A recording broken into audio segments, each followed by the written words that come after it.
Hi, I'm Terry Scott, and I want to talk to you a little bit about effective instruction. While I was at CEC doing some talks, I talked a lot about classroom management, and I talked about escalating behaviors. Now, if you weren't a part of that, that doesn't matter. What I'm going to talk about now is why we do that. The reason we do all of those things with management and thinking about escalating behaviors is because we're trying to set a context for effective instruction. So what I'd like to focus on here is the components of effective instruction. Like anything else we do, one of the concepts we're going to be talking about is probability. Some things work better than others. So when we talk about classroom management, we talk a lot about what things should a teacher do to maximize the probability of kids' success with behaviors. But again, the only reason for doing that is to set kids up so they can be successful with instruction. So when you think about probability, think, what are the things that a teacher could do that would maximize the probability of student success with academics? Fortunately, we have a pretty good research base on that. In fact, we've got probably 70 years of empirical research that would lead us to believe there are certain things we would like to see teachers doing if they're going to maximize that probability of kids' success. But keep in mind, there is no instructional strategy that works for every kid or that works every time. It's simply chances, probability, the likelihood. We always want to use things that work bigger and better or more highly probable to work before we try other things. So if you think about what we do know a lot about the things that give you big effects. Remember, everything might have some evidence to suggest it works. Just consider that everything was an evidence-based practice. It's not, but let's consider that it was. If that were the case, we would still want to ask, which of those evidence-based practices gives us the best chance of success for that kid? And that's what I'd like to talk about. Not all the different things we could do, but the things that we know give us the biggest bang for our buck. John Hattie, who's a famous researcher in education, has looked at everything you can imagine and done these large-scale analyses to tell us how big the effects would probably be based upon all the research that's been done.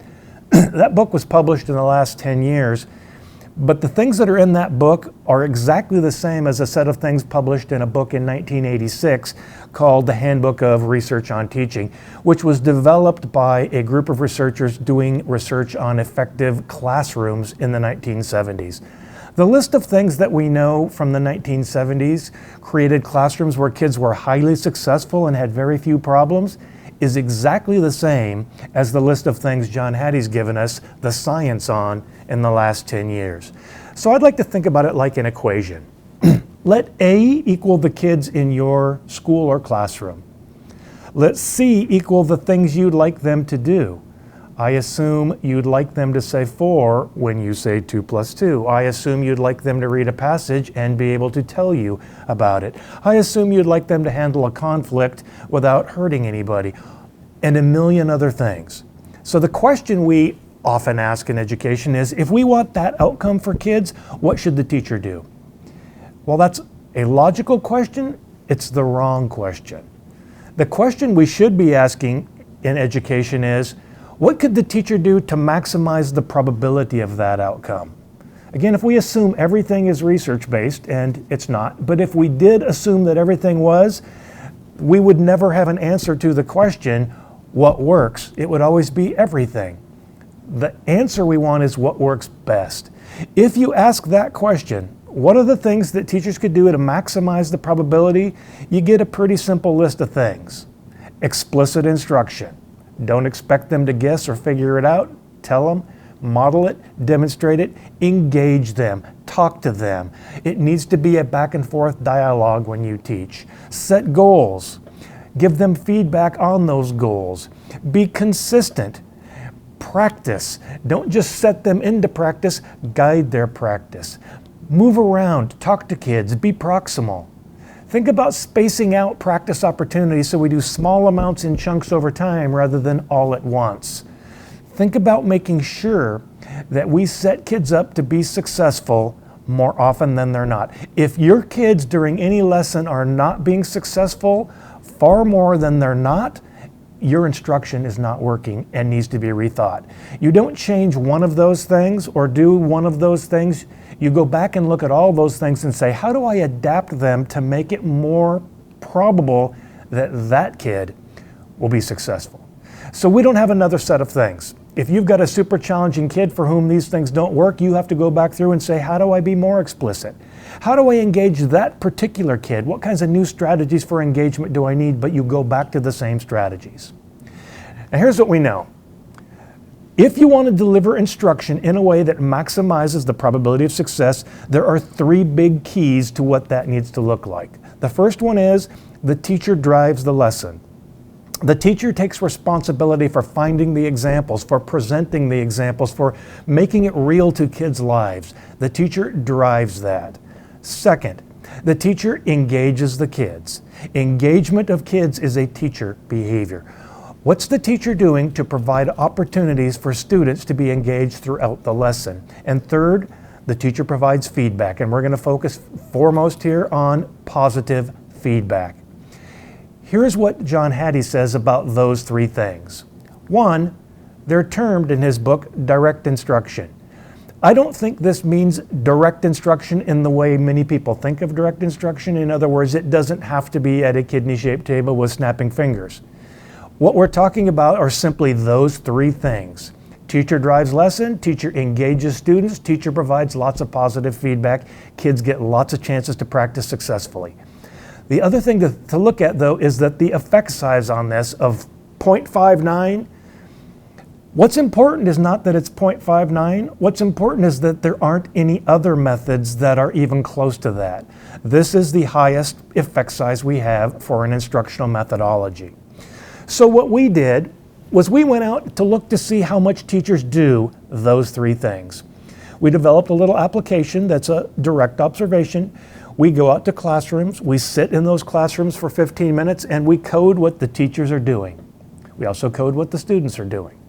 We've done that about 13,000 times, and I can tell you what teachers do in classrooms, what kids do in classrooms, and more importantly, I can tell you how what teachers do in classrooms predict kid outcomes. Here's one of the things that we found. If you go out and look just at those three things, to what degree was the teacher actively teaching? And what we're looking at here is the teacher driving the lesson, giving examples, talking about it, building it, engaging with the discussions with the kids, moving around and talking to them and looking at them, etc. Second, how many times during our observation of instruction did the teacher give the kids an opportunity to do something? Raise your hand if you agree. Turn to your neighbor and tell them how you came up with that answer. Raise a green card if you think it's this. There are a million ways to do that. We call them OTRs, opportunities to respond. We counted those. Third, we counted positive statements. Included in positive statements are gestures, thumbs up, wink, nod, etc. Anything that acknowledges that a student did something correctly. So what we did is we looked at those across about 10,000 different teachers. And we did something called a latent class analysis, which breaks that down to ask, how many distinct types of teachers are there in the world? And that latent class analysis said there are three types of teacher if you look at those three things. Basically high, medium, and low in terms of doing those things. Here's what we know. If I go in and watch a classroom during instruction for 10 minutes during instruction, if the teacher that I'm watching is using those three strategies in the lower third of all teachers we've watched, we'll predict the kids in that classroom are 27% more likely to be off task and 67% more likely to have a disruptive behavior. We don't have any data anywhere in the world that can predict kid behavior better than what teachers do during instruction. So let's take a look a little bit deeper. Let's take a little deeper dive into those three things. And we'll start with instruction. Here's something we really need to think about. Teachers drive instruction by making very clear to the students what it is we're doing and why we're doing it and how it connects. This is why we like a learning target when we do instruction. This is why we like them to connect it to prior learning, to future learning, to their real life, and let kids absorb what this means for them. This is the essence of a teaching being back and forth and not simply one way. Yes, the teacher has some information to convey, but that needs to be conveyed in a back and forth manner. So what we want to see the teacher do is set the occasion for that. So if you look at this diagram of the brain, I want you to think about it as a computer. That long-term memory that stores all those facts and figures and skills and things you need to survive in your life is like the hard drive on your computer. All of those things are there. What makes them useful is only your ability to retrieve them. Your working memory is like your processor on your computer. When you ask it to solve a problem, the processor goes to your hard drive and finds things. What if I told you that on your computer, from now on, you're not allowed to use any folders? All your documents must be on the desktop, all of them. So now you've got 20 to 50,000 documents sitting on your desktop, and I say, hey, go find that document you created about 3 years ago. I don't remember the title. How long would you sort through documents before you'd say, no, I'm not going to do this? That's the idea of explicit instruction and connecting it to kids' lives. What we want, and this connects very well to PBIS, for instance, in PBIS, when we've asked schools to create those big 3 things, respect self, respect others, respect property, be responsible, be respectful, etc., the purpose of that is to create anchors. What we want is for that student to go into their long-term memory and look for the respect folder. And inside the respect folder, they can find a hallway folder. And inside the hallway folder, they might find somebody's being rude to me, and etc. They can go, they know to look to find these things. What this research that you're looking at tells us is that if you don't give kids a place to put the rules you're giving them, whether they be academic or social, they will go right into one ear and out the other in about 30 seconds. So if I just randomly say to a kid, walk in the hall without any context, without any anchor, without any rationale for why we would do that, they might just be thinking, well, that power-hungry teacher has another arbitrary and capricious rule and I'm not going to do it. What I need to do to make my instruction effective is to be explicit with what that is, why we do it, and how it connects to that student's life. That is critically important for kids to be able to absorb and maintain all the little things we want them to think about to be successful. So if you just look at to what degree are teachers driving a lesson by teaching during instructional time, or even engaging with kids by looking at them. The only way we'd say you're not teaching is if you're not doing anything, including not looking at kids. If you look at the data we have, and this represents about 3,600 elementary classrooms, about 1,100 middle school classrooms, and about 1,325 high school classrooms, 1,825 high school classrooms. Those averages are 93 for middle and elementary, which may or may not be good. But that means 7% of instructional time is spent doing absolutely nothing to make kids successful. No driving, no engaging, no feedback. And by the time we get to high school, that average drops to 73. Now, I think sometimes when I show this data, people think I'm suggesting that this is what it looks like to be a teacher in a school. And this is absolutely never what we see. Here's what we see. Hey, you guys get busy on that. I got to do some paperwork. I'll get back to you. This isn't about lazy people, bad teachers, people that don't care, don't get it. It's about busy teachers. But here's the problem. This and this have the same outcome in terms of kids being engaged with content and understanding why they're engaged in that content. If you were to factor this out, and I assume this is the best we ever get. We're there for 15 minutes during the heart of instruction. They know we're there. They know what we're looking for.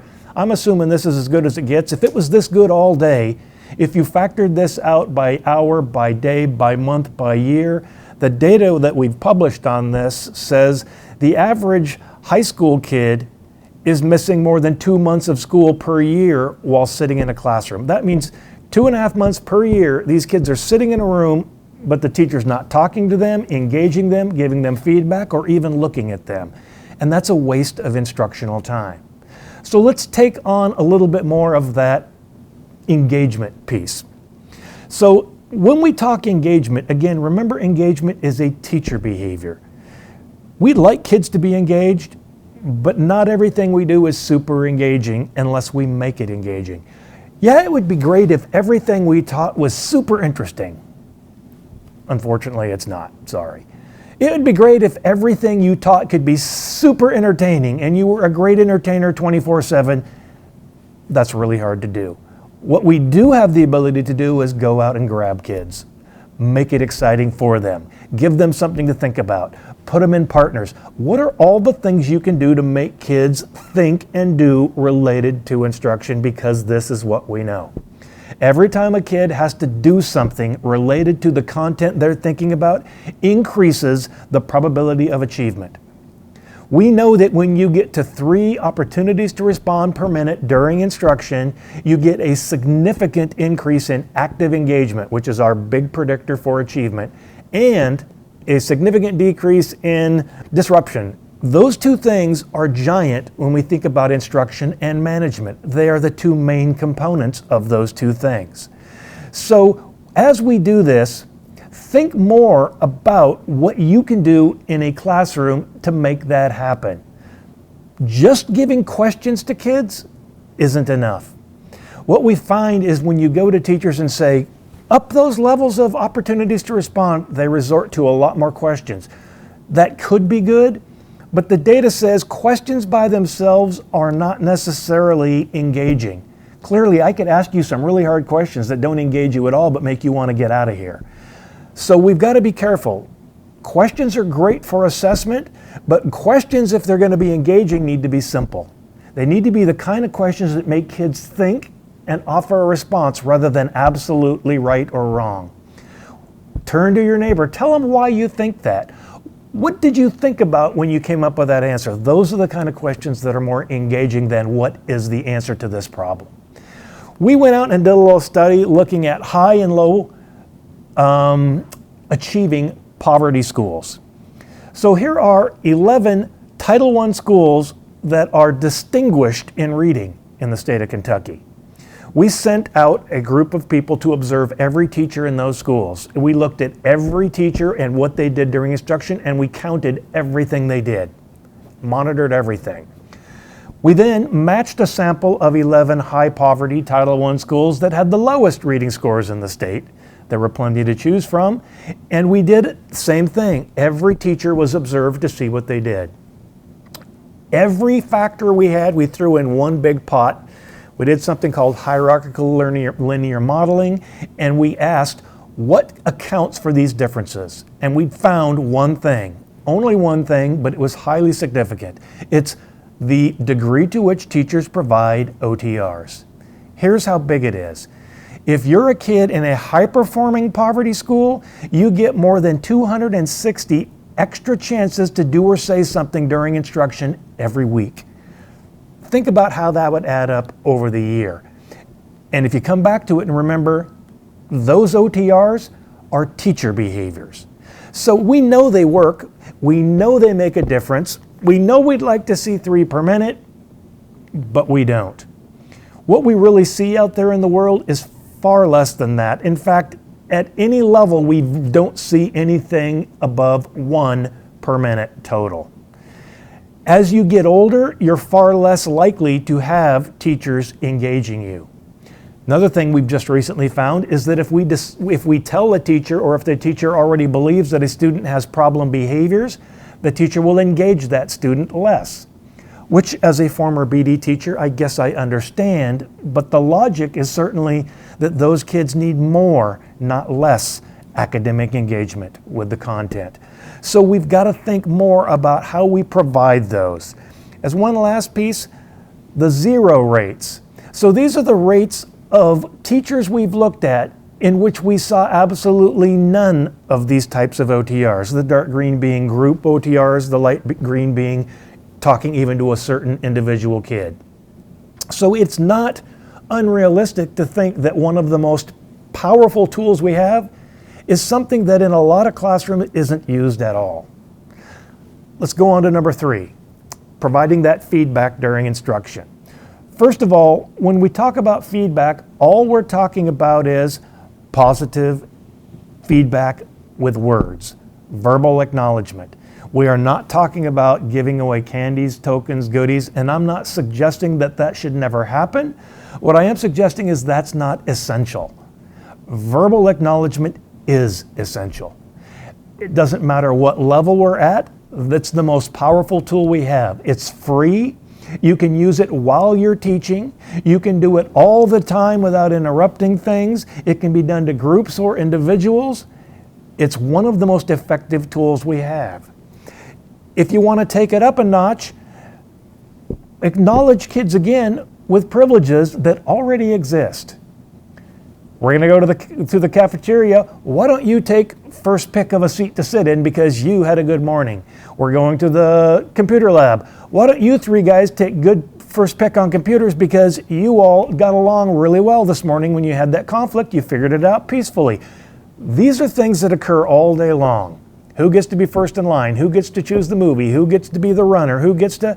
Those privileges that already exist can be used as a second layer of acknowledgement. It doesn't cost anything. Third, what we want to do is look at public acknowledgement. How do we give that acknowledgement bigger? By offering certificates, putting kids' names on the wall or pictures. Now, not every kid wants their name or picture on the wall, but most kids would like to take something home to their parents, a certificate, or even to sign their name on the wall of fame or something like that. We know that positive feedback has the highest single effect size of anything that a teacher could do at one time in a classroom. That effect size, 0.73. Nothing you could do right now to any kid at any time would give you a bigger effect than that. How often do we as adults use positive feedback? The data we have is pretty sad. We use it at extremely low rates. At elementary, it's 0.14 times per minute for positives, but by the time we get to high school, it's 0.03. Again, the thing that we could do that would offer the highest possible probability of a kid being successful again in the future, and we use it less than almost anything else we use. In fact, by high school, we use negative feedback more often than we use positives. The average kid in a high school classroom is more likely to hear something negative than positive from a teacher. Those ratios of positive to negative, 3.5 to 1 is decent at elementary, but 3.5 to 1 at super low rates doesn't make any difference. It's like, I would say 100 to 1 wasn't good if it meant you got 100 per year. You need high frequencies along with high ratios to make a difference. And these are our zero rates.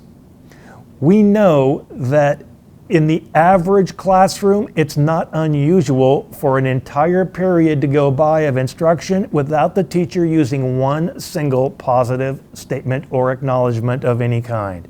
In fact, at the high school level, that would be the case in 71% of the classrooms we visited. This is a big deal for us in terms of not using something that we know works for us.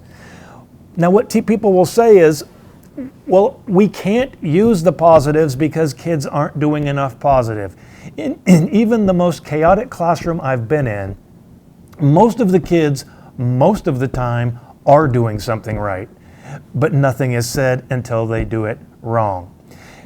So I think in order to turn this ratio around, it isn't a matter of saying stop saying negative things. It's a matter of, one, set kids up not to do negative things, and two, catch them doing it the right way and tell them, because remember what positive reinforcement does.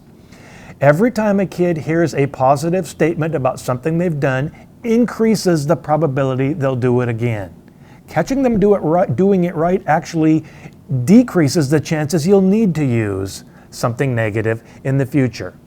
But our number one response to kids who have problems in America is to send them out of the classroom, even if it's put them in the hallway, put them at the back, etc.